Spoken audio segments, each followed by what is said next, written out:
Welcome back to Canonymous. Pierre lays it out like it is in the upcoming video we're gonna break down, and the Liberals can't handle it. Let's get into it. What would a conservative environmental plan look like? We know what you don't want in terms of the carbon tax, but what do you want to see to deal with climate change? We think that lowering the cost of alternatives is better than raising the cost of traditional energy we still need.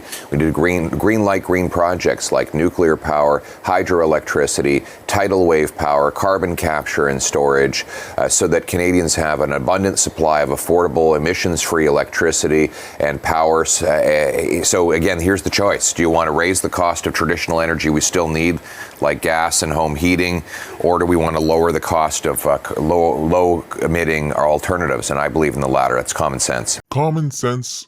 Something the Liberals have no idea about. Conversely, our Prime Minister says the Conservatives have no plan. I have to admit, I'm a little worried for the Leader of the Opposition. When he has to stoop to bringing up the separatist boogeyman to try and scare Canadians, he must be running out of material. The fact of the matter is, Mr. Speaker, Canadians are afraid of climate change.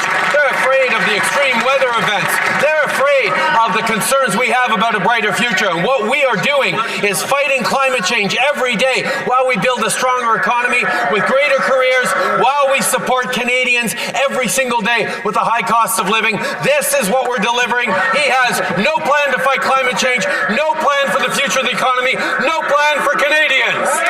Liberal lies. I mean, to be fair, video is a kind of old, but still something he believes today. I love the fact that Pierre mentioned nuclear as a big option in there, because it should be something that we should be educating the public on, so that they become more aware, so that they feel safer. I know obviously people are thinking about, nuclear weapons, nuclear fallout, Chernobyl, that kind of stuff, which scares people, but better education would make people feel a lot more comfortable and realize, hey, this is actually what we should be reinvesting our money into, instead of trying to force this carbon tax on everybody, which is clearly not working and nobody likes it. I can certainly see politically what you're trying to do, and it seems like polls are on your side in terms of the unpopularity of the carbon tax, or carbon rebate as it's been rebranded recently. And also there are 7 premiers from across the political spectrum in this country who are lined up against the Liberals' kind of like flagship proposal or policy as it is.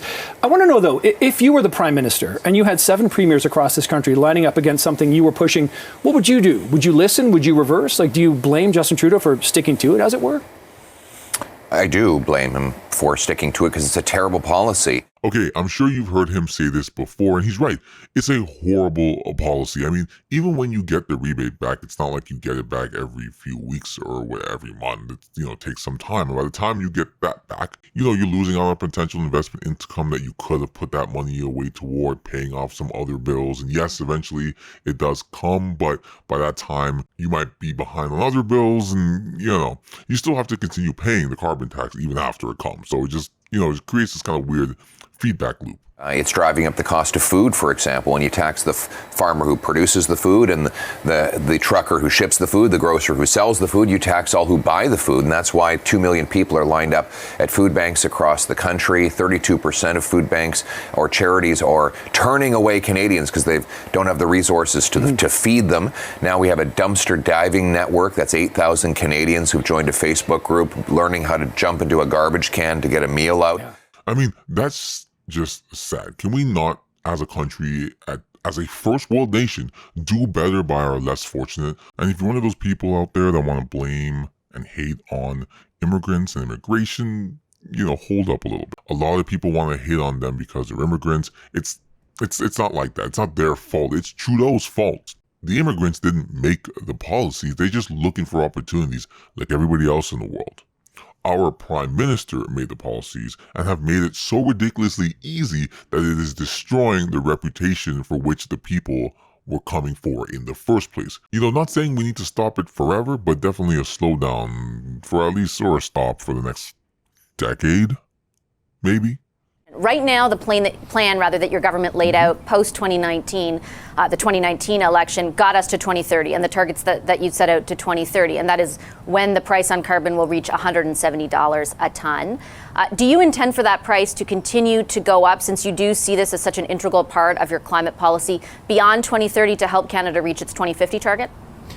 So we haven't made a decision on that. We've started consultation to prepare the next phase of emission reduction, so post-2030 in Canada, in fact, going to 2035. Those consultations are ongoing. Canada will need to make a determination by next year, as per our United Nations commitment, to set those new targets for 2035. So what I heard from our fearless environment minister fighting the good fight was that they didn't have a plan. So they're doing more consulting. You think they would have learned by now.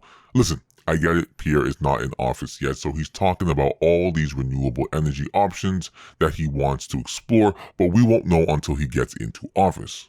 What I don't understand is with all these other options available, why do Liberals not attempt to do anything else surrounding them, or rather push different ideas, explore other options? They say there aren't any, and maybe they've tried stuff here and there, very minimal, but again, the nuclear option is like the literal nuclear option for the environment.